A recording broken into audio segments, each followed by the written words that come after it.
Bonjour et bienvenue dans la librairie ici à Paris sur les grands boulevards. Nous sommes venus spécialement rencontrer monsieur Milo Manara.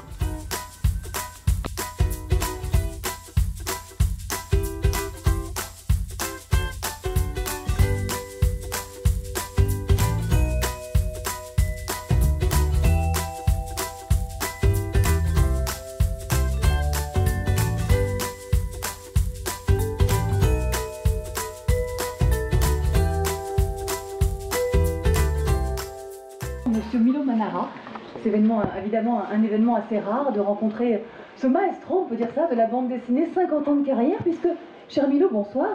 Bonsoir, oui.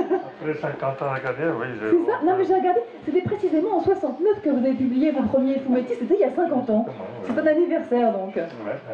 Est-ce que vous vous rappelez les premiers dessins, ça ressemblait à quoi? Bon, je me rappelle parce que je l'ai vu à Angoulême exposé.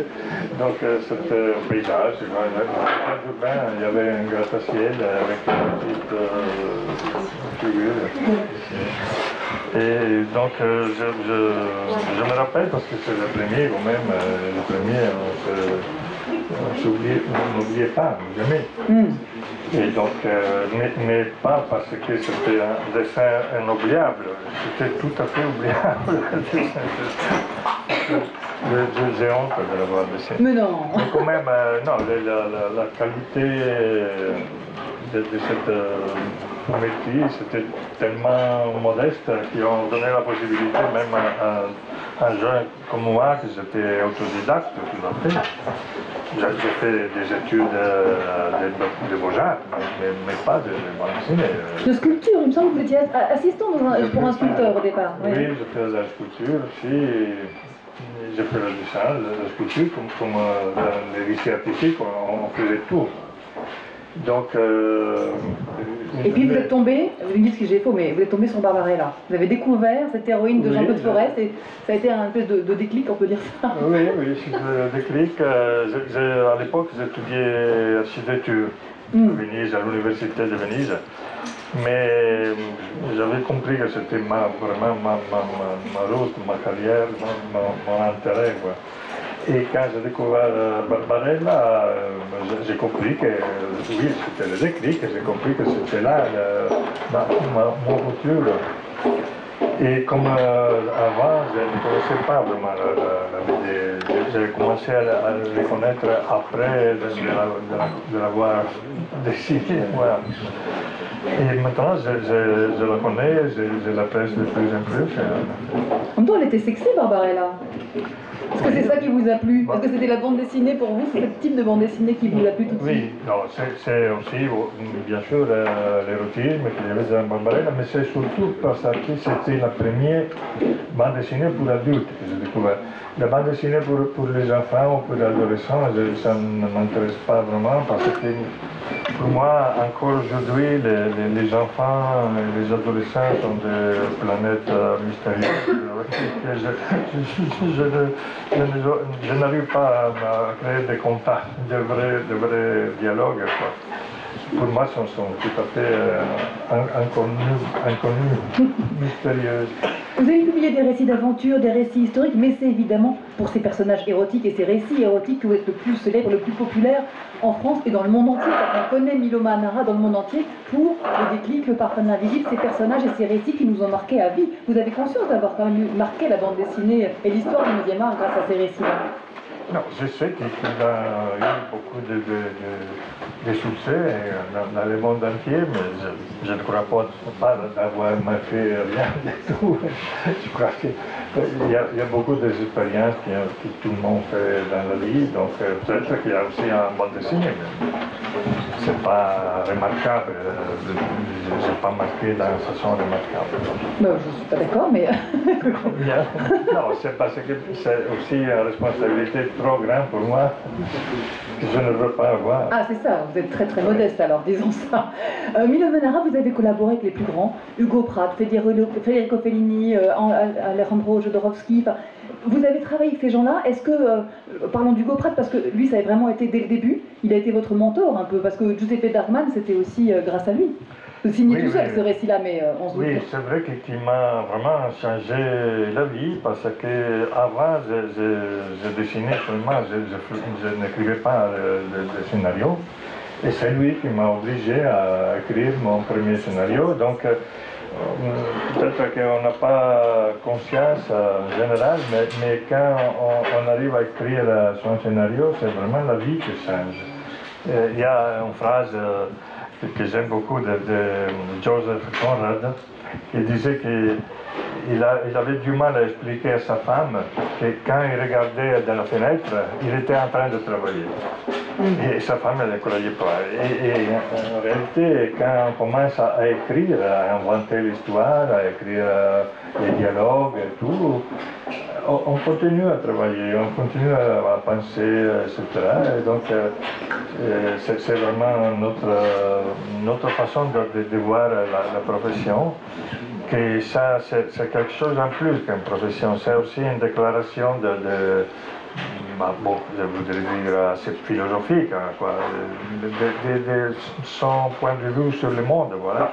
Et donc c'est vraiment quelque chose de complexe qui va au-delà du dessin, du simple dessin. Et pourtant, vous avez collaboré justement, vous n'avez pas écrit toujours vos récits tout seul. Je parlais d'Hugo Pratt, par exemple, on peut parler d'El Gaucho ou Un été indien, d'ailleurs, pour lequel vous avez eu un prix à Angoulême. Le prix de meilleur album étranger, c'était en 1987. Oui, l'été indien, oui. Tout à fait. Ça, ce prix à Angoulême, par exemple, vous en avez un souvenir particulier? Est-ce que c'était important dans votre carrière, ce prix important du premier grand festival international de la bande dessinée? Oui, et Hugo Pratt me l'a laissé, c'est moi, j'ai regardé moi les pingouins, l'Alfred. C'était l'Alfred à l'époque, oui, c'est ça. C'était l'époque, c'est ça. Oui, c'était important, bien sûr, mais l'été indien, pour moi, c'était vraiment un souvenir de félicité, quoi, comment dire, de plaisir, parce que le scénario, c'est vraiment formidable, donc moi, j'ai beaucoup aimé les dessiner. J'ai ajouté même des pages, les pages sans dialogue, j'ai rajouté moi. Et ça, il était d'accord? C'était facile avec Hugo Pratt de pouvoir retravailler son histoire? Mais Hugo Pratt, il avait beaucoup d'histoires dans la tête et il n'avait pas le temps de les dessiner. Donc, il a choisi, m'a choisi comme... Je suis le seul dessinateur avec lequel Hugo Pratt a travaillé, pour lequel Hugo Pratt a écrit le scénario. On avait aussi des autres projets. Et le scénario d'Hugo Pratt, c'est le thème qui l'a intéressé beaucoup, c'était les rencontres de civilisations différentes, les pères pèlerins européens qui rencontrent les Indiens, et aussi les rencontres entre les Anglais et les Français dans le nord de l'Amérique à l'époque. Donc c'est tout ça, c'est un univers entier que Hugo Pratt racontait. Il a mis dans les scénarios beaucoup plus d'érotisme par rapport à son habitude. Il s'est adapté à qui il écrivait. Oui. Non, mais je crois qu'il a profité de moi pour montrer aussi son attitude à l'érotisme. Ouais. Ensuite, alors, vous avez publié notamment, je faisais référence tout à l'heure au Déclic. Le Déclic, voilà, ça c'est cette bande dessinée érotique qui vous a fait connaître dans le monde entier, qui a fait que vous êtes probablement au Milo Manara aujourd'hui. C'est-à-dire qu'il y a un avant et un après cette bande dessinée. Oui, je crois, oui, même si je dessinais beaucoup d'autres choses, mais ça qui a frappé plus la fantaisie, c'est le Déclic. Et le Déclic, c'était un jeu, quoi, parce que le titre italien, c'est un jeu. Parce que, alors, me l'ont demandé, c'était un magasin mensuel en Italie qui s'appelait Playman. Et il publiait dans les dernières pages l'histoire érotique, un chapitre. L'histoire qu'il était en train de publier à l'époque, c'était de Guido Crepax, c'est un grand dessinateur qui a fait Valentina comme personnage. Et donc, comme il avait terminé son histoire, en attendant qu'il n'ait fait une autre, ils m'ont demandé à moi de faire une histoire érotique, exprès, comme ça. Alors j'étais dans la rédaction de Bremen, c'était à Rome. Et là j'ai connu une journaliste qui était vraiment quelqu'un d'incroyable à aller voir. Il était tout petit, albino, tout blanc, avec les yeux rouges, les yeux rouges bossu, oui. Albino, oui. Albino, Et il était entouré par des filles fantastiques, que c'était le modèle du magasin. Alors, quand je suis revenu à la maison, j'ai réfléchi un peu sur quelle histoire faire. Et j'imaginais que cette journaliste, qui s'appelait Valobra, il avait une certaine télécommande quoi, qui lui permettait d'influencer l'érotisme mental des filles. Et comme ça, j'ai commencé à me raconter cette histoire. Le protagoniste, en effet, il a le visage de Valobra, c'est son portrait. Et j'appelais ça un jeu parce que c'était un jeu dans la rédaction du magasin aussi. Mais j'avais aucune idée qu'après l'histoire appréciée par beaucoup de lecteurs. Enfin, mais ça veut dire, Milo Manara, vous avez beaucoup regardé des femmes pour les dessiner, pour les représenter. Il faut que ça soit ressemblant, il faut que vous aimiez les dessiner. Bien sûr, mais je crois que je ne regardais pas plus que tous les autres. Mais moi, en plus, je les dessine. Mais sans doute qu'il faut, pour les dessiner, il faut les regarder vraiment. C'est ça. Il faut voir tout le parcours et choisir le juste parcours entre beaucoup des autres possibilités. Donc, oui, c'est aussi une observation plus profonde, peut-être. Mais je veux dire que même pour dessiner c'est pas facile en général parce que sont comment dire, quand c'est la même chose du côté de l'autre, symétrique. Asymétrique. Et donc, il faut qu'elle soit très bien symétrique, c'est pas facile. En général, si je fais comme ça, l'autre ligne, c'est très difficile de la faire exactement comme la première. La ligne de l'autre côté du... Oui, de l'autre côté, c'est très difficile de la faire. Tandis qu'un corps humain n'est jamais symétrique, donc on était là. Oui, voilà, le corps humain, c'est symétrique, mais pas comme un verre, heureusement. C'est moins régulier, voilà. Oui. Je voulais qu'on aborde évidemment aussi vos récits historiques. On peut parler, alors il y a plusieurs séries, mais je pense au Borgia évidemment, notamment avec Jodorowsky. Là c'est un peu plus près, nous, dans les années 2000. Ça, cette série évidemment aussi a marqué. Est-ce que vous vous souvenez, comment vous avez collaboré avec Jodorowsky? Vous vous connaissiez déjà? Vous avez... Bon, je le connaissais comme auteur, oui. Même comme metteur en scène, j'apprécie beaucoup son cinéma. Moi, j'ai l'âge pour l'avoir découvert, son cinéma à l'époque. El Topo, Santa Sangre et La Montagne Sacre, c'est le film qu'il a tourné à l'époque. Et après, je l'apprécie beaucoup comme scénariste, qu'il a écrit le scénario pour Jean Giraud Mélius, qui c'était mon modèle. Donc, quand il m'a proposé de dessiner le Borgia, j'étais très content.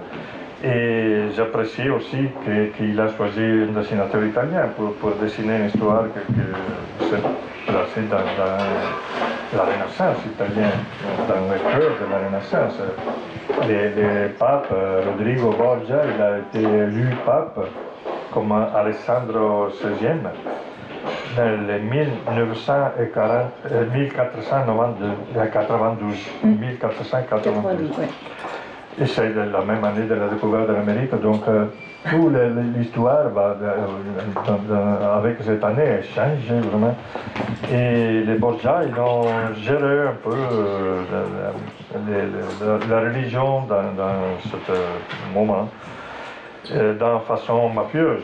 Il disait, Jodorowsky disait que Borgia était la première famille mafieuse. En réalité, je ne suis pas trop d'accord. Comme il était l'État, alors que la mafia, c'est contre l'État.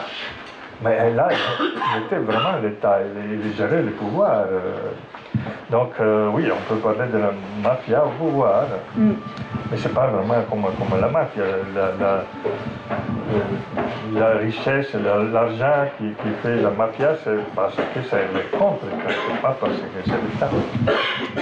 Donc oui, c'est la première fois, et c'est aussi la dernière fois que j'ai donné les couleurs directes sur le dessin. J'ai utilisé l'aquarelle parce que la Renaissance italienne a une couleur particulière.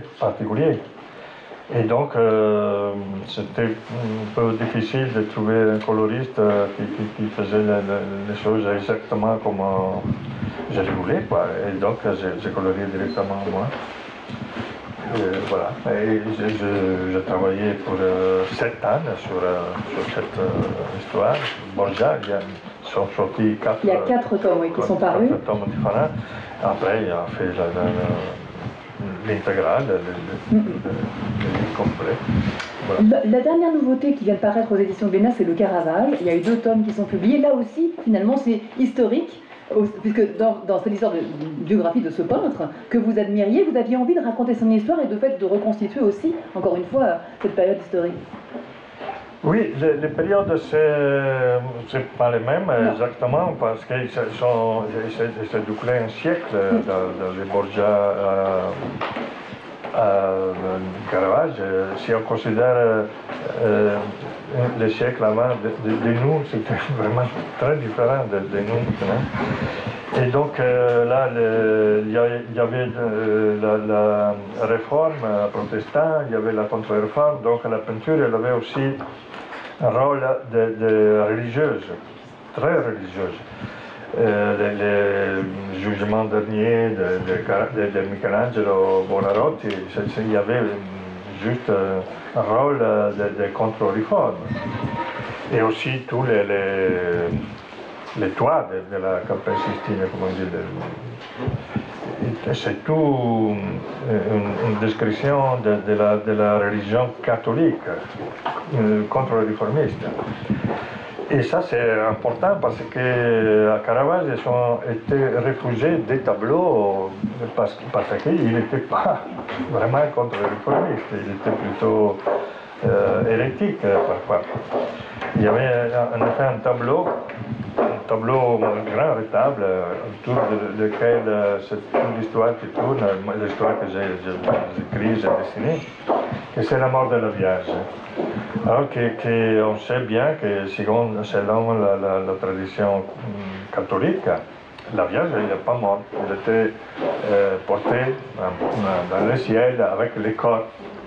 C'est pas mort, c'est juste un changement de qualité, quoi. Avant, il vivait dans la terre, et après, même maintenant, selon la religion catholique, il est quelque part avec les corps. Et aussi Jésus, Christ, il est parti pour le ciel avec les corps. Et donc, la représentation plus correcte du point de vue religieux, c'est la représentation qui a fait Titien, l'Assunta de Titien. On voit la Vierge qui est en train de monter vers le ciel dans une couleur très lumineuse, c'est de jaune Naples, c'est merveilleuse. Et en bas, on voit les apôtres qui sont en train presque de saluer, de pousser la Vierge comme ça. Et c'est une image plutôt glorieuse, même quasi joyeuse.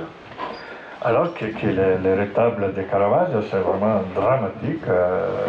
La Vierge, c'est horizontal, tout à fait, morte. Il n'y a pas de possibilité de résurrection, d'assomption. Il est mort d'une façon définitive. Les apôtres sont en train de pleurer. Et donc, pas salut, pas en fait. Et là, c'est le retable, vraiment, une des retables les plus dramatiques de l'histoire de l'art. Et alors ça, les frères carmélitains qui en avaient commandé le retable, ils ont décidé de le brûler. Il était condamné à être brûlé, le tableau. Et heureusement qu'il y avait Peter Paul Rubens, qui avait adoré le Caravage, la peinture de Caravage, et en particulier ce tableau, et qu'il a volé, et il l'a amené à Paris. Et c'est pour ça que maintenant il se trouve, heureusement, il se trouve au Louvre. Et c'est peut-être que ce soit un des très peu de cas où les Italiens sont contents qu'il y a un tableau italien qui se peint en Italie. Hein. Je précise, et c'est important qu'évidemment, Caravage, tous les tableaux que vous reproduisez, ce n'est pas des insertions numériques, hein, vous avez dû redessiner ces tableaux-là. Oui, je l'ai dessiné à la main, même par une certaine forme de respect pour le peintre. Je n'osais pas mélanger les vraies peintures à mon dessin, donc je préférais les redessiner à la main. C'était très fatigant, mais c'était aussi très passionnant, parce que même quand on dessine une femme, une fille, on découvre les merveilles du corps, mais quand on dessine un tableau de Caravage, je conseille à tout le monde de le dessiner. On découvre la merveille du peintre, que c'était vraiment quelque chose d'incroyable. C'est d'un réalisme étonnant. Si on regarde tous les petits détails, les ongles sont sales, les pieds en général sont sales. Et aussi le cheveu, c'est toute la réalité la plus pénible, quoi. Il aimait les pauvres. Il avait une vocation paupériste, on peut dire. Mais il mélangeait à ce réalisme incroyable les maximums de fiction. Il a inventé, on peut dire, la fiction. Parce qu'il prenait le premier qui passait dans la route comme ça, il lui jetait dessus un couvert, il disait tu es Saint-Mathieu, tu es Saint-Pierre. Et donc il l'obligeait à jouer le rôle du saint. Alors que tout le reste de la peinture, surtout de cette époque, le baroque, on ne montrait pas la vraie personne, mais on montrait les parties comme quelqu'un qui était déjà immerse, comme on dit, dedans la gloire de Dieu. Quoi. Les martyrs baroques, en général, ils ne donnent pas l'image de la souffrance, mais plutôt de la gloire. Alors que pour Caravage, c'était le contraire. On voit vraiment la violence du martyr. Et il y a un grand tableau que j'ai redessiné dans le second tome, que c'est la décapitation de Saint Jean-Baptiste. Et là, c'est un tableau d'une violence, d'une cruauté incroyable. Moi, j'imaginais, je le dessinais, que les modèles pour les messieurs, là, m'avait dit que j'avais un assistant, mais je ne l'ai pas. Les messieurs qui vont tuer les gens, comment ça s'appelle? En italien, c'est le boia. Le bourreau. Bourreau. Tous vos assistants sont là. Voilà. Alors, j'imaginais que le bourreau, les modèles pour le bourreau, c'était notre mot que je n'arrive pas, macellaio, on dit le boucher, en train de tuer un agneau. Quoi. Les gestes, c'est les mêmes. Il élève son couteau comme le premier coup d'épée, il n'est pas arrivé vraiment à le décapiter. Il élève son couteau pour terminer l'opération. Et les couteaux, il y a beaucoup de critiques qui appellent les couteaux la miséricordia. Il y avait un couteau particulier qui s'appelait la miséricordia, que c'était le couteau destiné à donner le dernier coup, mais en général dans le cœur. Et donc c'était un couteau très très fin et aussi très précieux, parce qu'il était quand même, il avait une signification symbolique aussi. Mais là, ce n'est pas la miséricorde, c'est un couteau de boucher. C'est vraiment un couteau ordinaire comme ça. Et il est en train de les lever. Saint-Jean, il est en terre, horizontal, comme d'habitude. Pour Caravage, les morts sont morts, elles sont horizontales. Donc, c'est une image, il est placé en prison. C'est une image vraiment bouleversante. C'est pas le martyr, là, c'est une exécution, c'est vraiment quelque chose d'horrible. Et toute la peinture de Caravage, c'est ça. Il a vraiment placé les miracles dans un contexte très réel, très quotidien. Même la vocation de Saint Matthieu, par exemple, il a fait aussi du scandale parce que tous les personnages qu'il y a dedans, ils sont tous habillés de l'époque de Caravage. Il n'a pas habillé Saint Matthieu comme à l'époque de Saint Matthieu. Il était à l'époque, peut-être. Mais il a tous les personnages, il y a 7 personnages, 5 plus 2, oui, 7, sont tous habillés sauf Jésus-Christ. Mais tous les autres sont habillés d'une façon contemporaine à lui. Et donc, c'est pour favoriser l'identification du spectateur, de celui qui regarde. Et le retable de Saint Matthieu a été encore une fois refusé parce qu'il avait fait Saint Matthieu en train d'écrire l'évangile.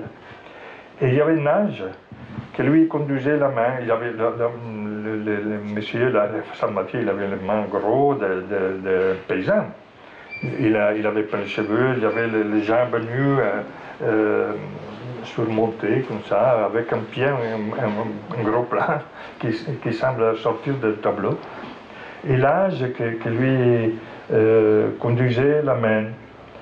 Alors qu'ils ont protesté, bien sûr, parce qu'il a donné l'image d'un analphabète.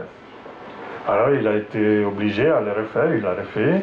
Dans la seconde version, il a l'ange en eau qui dit oh, tu dois écrire ça, ça et ça.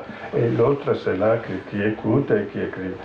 Et alors là, c'est quelqu'un qui savait écrire, comme moi.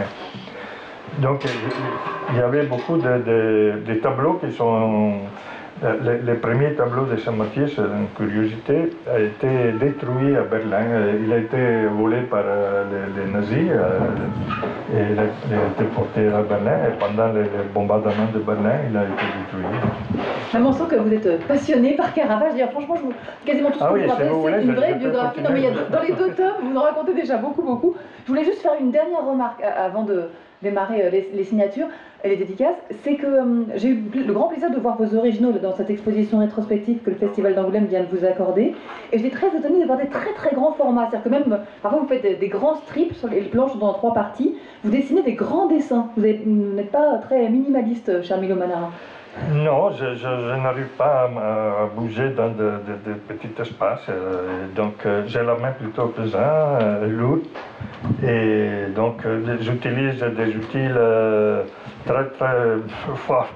Je n'aime pas trop les pinceaux. Comme si on presse un peu trop les pinceaux. Voilà. Donc, moi, j'ai la main lourde et je préfère la plume d'acier pour dessiner. Et le grand format, c'est aussi parce que Hugo Pratt m'a ordonné de travailler sur la strip. Ah, tout est de la faute d'Hugo Pratt. Oui, c'est pour ça que je dis qu'elle m'a changé la vie. Parce qu'il disait, tu vas au cinéma, tout ça qui passe dans le film, ça passe dans l'écran. Et l'écran, il ne change pas de dimension. S'il y a un gros plan, il y a un paysage, l'écran, c'est tout. Et tout ça qui passe dans l'histoire doit passer dans les rectangles de l'écran. Et alors, tu dois faire la même chose. Il avait déjà fait, bien sûr. Il a toujours dessiné sur la strip, Hugo Pratt. Tu dois faire passer toutes tes histoires dans la strip. Et moi, au début, je n'étais pas trop convaincu. À l'époque, il y avait une école qui donnait beaucoup d'importance à l'esthétique de la page, à la façon de la construire, etc. Si on regarde, par exemple, les premiers Arzac de Jean Giraud, la page c'est bien construite et tout, et là il y a une importance esthétique, même la construction de la page. Et moi, comme j'adorais Jean Giraud, je voudrais le faire moi aussi. Et on a fait l'histoire que j'ai fait avant de Berman, qui s'appelait l'échange. J'ai construit toute l'histoire de la planche d'une façon esthétique. Mais Hugo Pratt, il détestait vraiment cette façon de raconter, donc il m'a obligé. Et après, je l'apprécie beaucoup, maintenant je ne reviendrai jamais en arrière. Et ça m'a passé aussi de dessiner une chose pour Marvel. J'ai dessiné des personnages. Les X-Men, pour Chris Claremont, c'était en 2011 Chris Claremont, oui.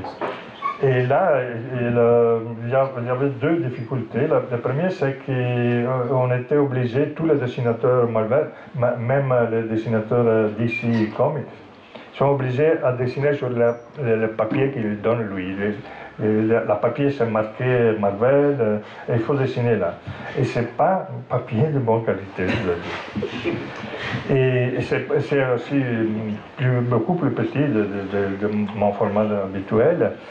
Et aussi les scénaristes, ils disent la grande case, la petite case verticale, ils donnent des indications très très précises.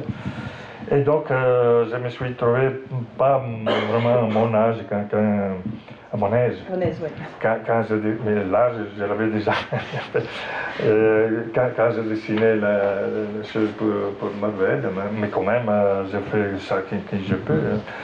Mais de toute façon, je n'ai jamais quitté le format strip. Les premières histoires sont des 4 strips.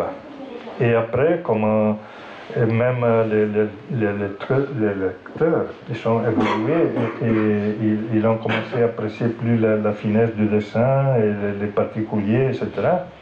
On a décidé, avant Hugo Pratt et après moi, de faire les 3 pour donner plus de possibilités de s'exprimer au dessin.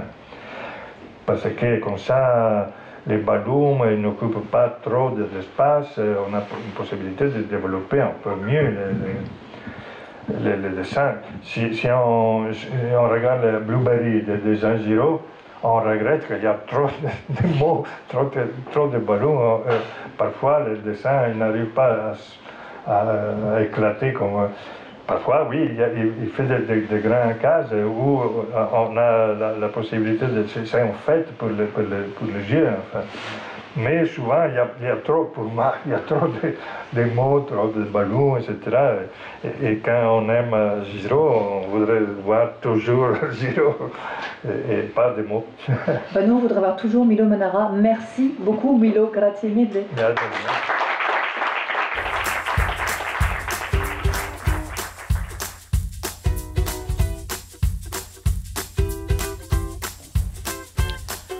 Plein de merci en conclusion. Tout d'abord, évidemment, merci à la librairie ici qui nous a accueillis aujourd'hui. Merci aux éditions Glénat d'avoir permis cette rencontre avec Monsieur Manara. Tous les livres dont on a parlé dans la rencontre sont évidemment dans la description de cette émission, où vous pouvez évidemment vous abonner à Entrecases pour ne pas manquer les prochaines. Merci aussi à BDGES, notre partenaire, et merci à Nicolas Adolphi derrière la caméra. À très bientôt. Bye bye.